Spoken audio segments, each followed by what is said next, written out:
Memory transcription subject. Chief Hunter Isith, Arxa Dominion Sector Fleet. Date. Standardized human time. December 6th, 2136. The prophet descendant had grown irritated as Shah's spectacle dragged on at Silis. The female chief hunter had failed to move up the human remnants. She had sacrificed her entire sector and not even taken the planet she lost her assets to capture.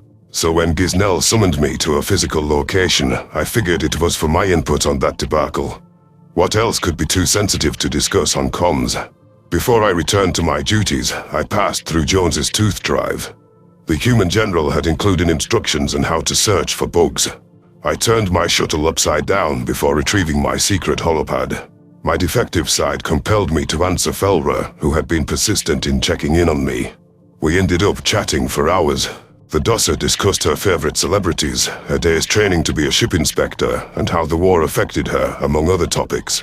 Felra was unfazed by my non-answers. If anything, it seemed to encourage her nosiness. The prospect of discussing my life made me feel fraudulent and exposed. How could I ever explain anything genuine about myself?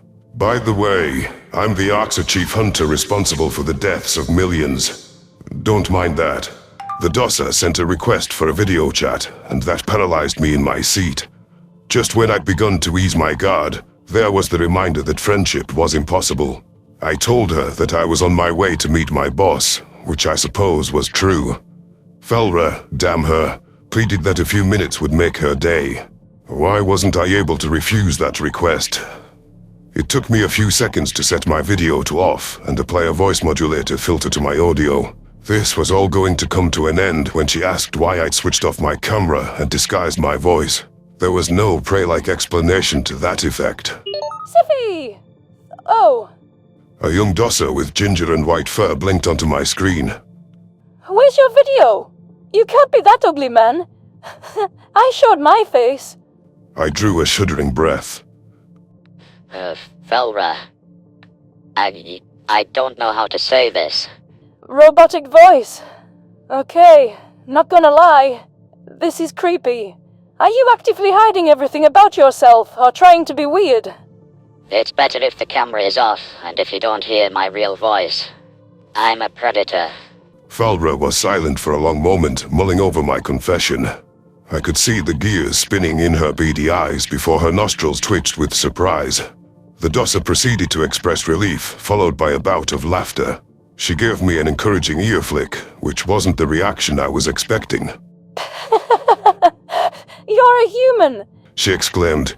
That explains everything. Why you're so closed off and peculiar. No offense. I wondered what you all were like. I recoiled in my pilot seat, hissing in disbelief. That was not the interpretation I intended for her to take, but I suppose it was a good cover. Perhaps that would lend me an excuse for my social ineptitude, though it was unfair to the Terran's reputation. Humans were more than capable of chatting it up and mimicking emotions in appropriate ways. Felra is definitely going to have the wrong impression of humans.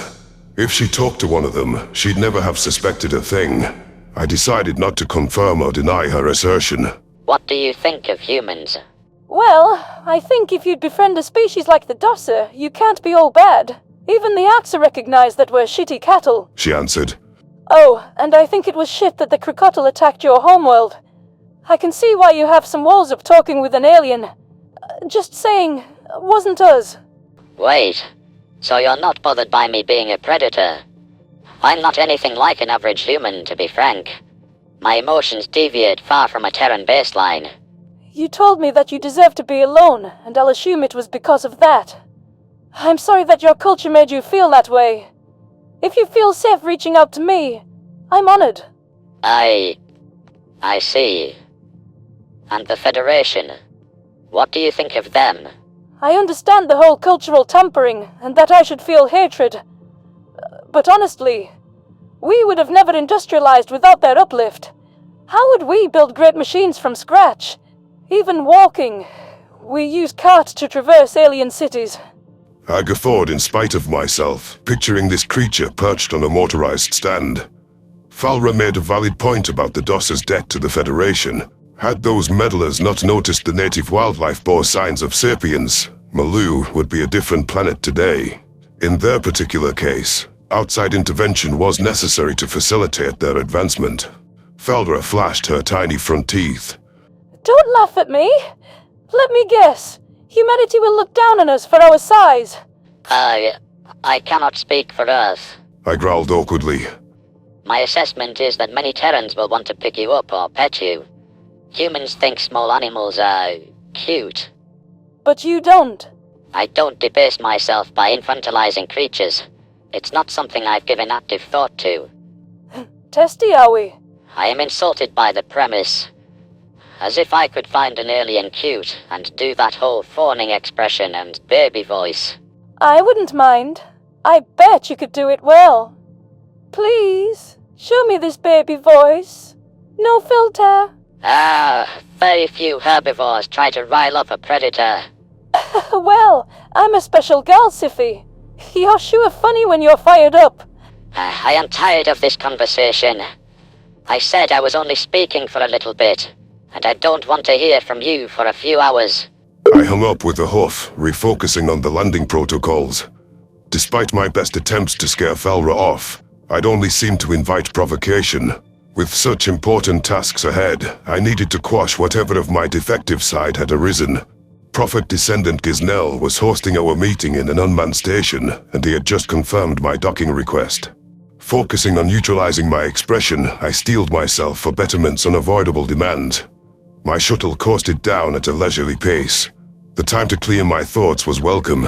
If Gizell ever learned that I was befriending prey from my sector, he'd see that my head was removed from my shoulders. There could only be my fanatic persona among my people. Imagine how much better life would be if I were a human. I wouldn't have all this baggage to my name. The shuttle slotted into the docking clamps, and I heaved a weary sigh. At least my disdain for Shaza didn't require acting. If I could persuade Gizell to withdraw from Silis, that would take a weight off the UN's back. There was also valuable information I could attain for General Jones. It was my role to keep Earth apprised of threats. Gizell was without his normal guards, and I contemplated whether I could get away with killing him. Betterment likely knew who he was meeting with today. He'd be replaced by descendants not as partial to me. Assassination was a surefire way to blow my cover. I disembarked, dipping my head with respect. Aye, Sif. We are alone here. Gizell hissed. I have important matters to discuss, free of lesser ears. I narrowed my eyes. Hallowed Prophet. Drop the Venlil shit. I know everything. The Dominion leader's proclamation chilled my bones, and the debate of whether to strike him down renewed in my mind. Gizell said on the call that he doubted my loyalty. He didn't believe I was willing to clash with the Terrans. Perhaps General Jones had been right about me tipping my true allegiance off to Betterment. Was this the moment where I'd be executed for my defectiveness? I don't know what you mean, your savageness, I growled evenly. Gizell bared his teeth. I think you do. I wondered why you coddle the humans, and I knew it was more than Shah's report stated. You imitate them and chase after them at every turn. But now, I get it. You think they're smarter than us. I beg your pardon? You heard me. I couldn't make sense of it until I replayed our conversation during the prisoner execution.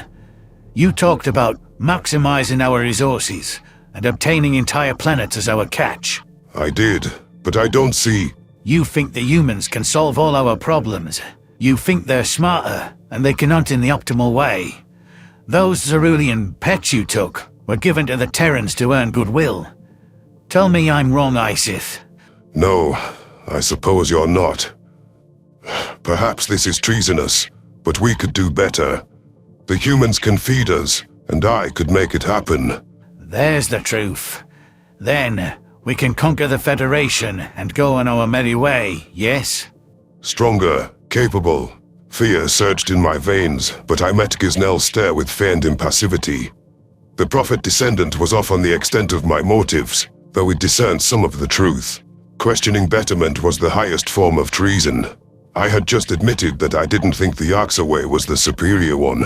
My champions were empathetic, leaf-licking predators. Why hadn't he signed me up for execution?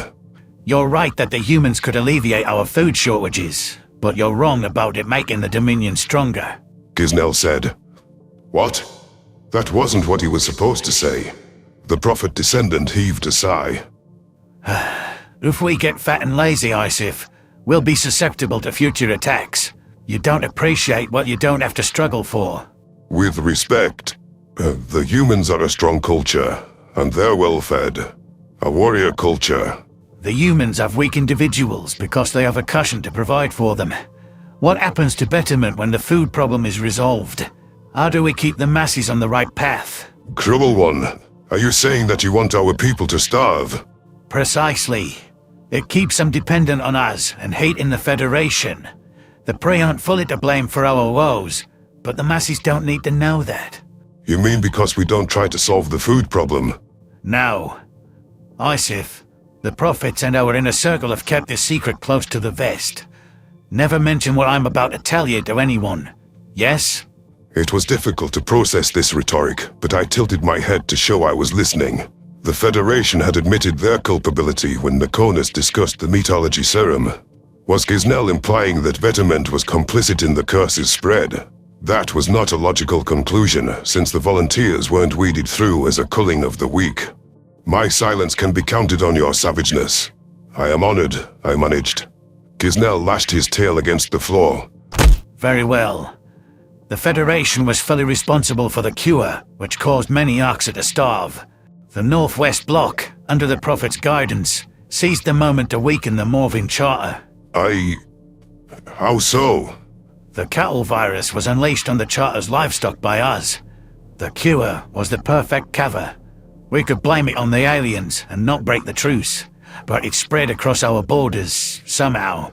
We lost our food to our own bioweapon. It wasn't all the Colchians. So billions of Arxa starved because of rivalries from the World War. Yes, and it was a blessing in disguise. It helped Betterment solidify control.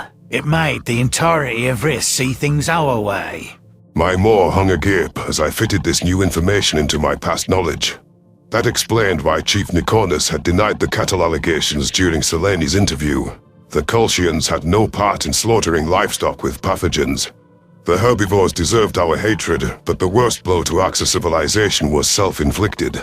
That entirely altered my perspective of why we were starving. It could have just been a few 100,000 volunteers killed by the cure. Instead, my entire race has been reduced to animals. I was livid at the Betterment office for perpetrating such falsehoods. There were so many factions that could use this information. General Jones needed this on her desk promptly. The Arxa rebels who were searching for fuel to resist Betterment could gain support too.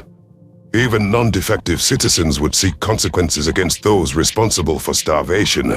This revelation could destabilize the Dominion's grasp on society, just as Selene had crippled the Federation. Unfortunately, Gizell wasn't stupid enough to blub about this to a reporter. I was his lone confidant, and I had no proof that such claims weren't Terran propaganda. Betterment could dismiss me as a human sympathizer if I spoke out to my peers. So you see, we need to maintain the balance of power, Isif. If there was a surplus of food, that would spell the end for us. Gizell concluded. I need you to limit your trade and infatuation with the humans. I forced a neutral expression. Of course. I would not wish to weaken Betterment.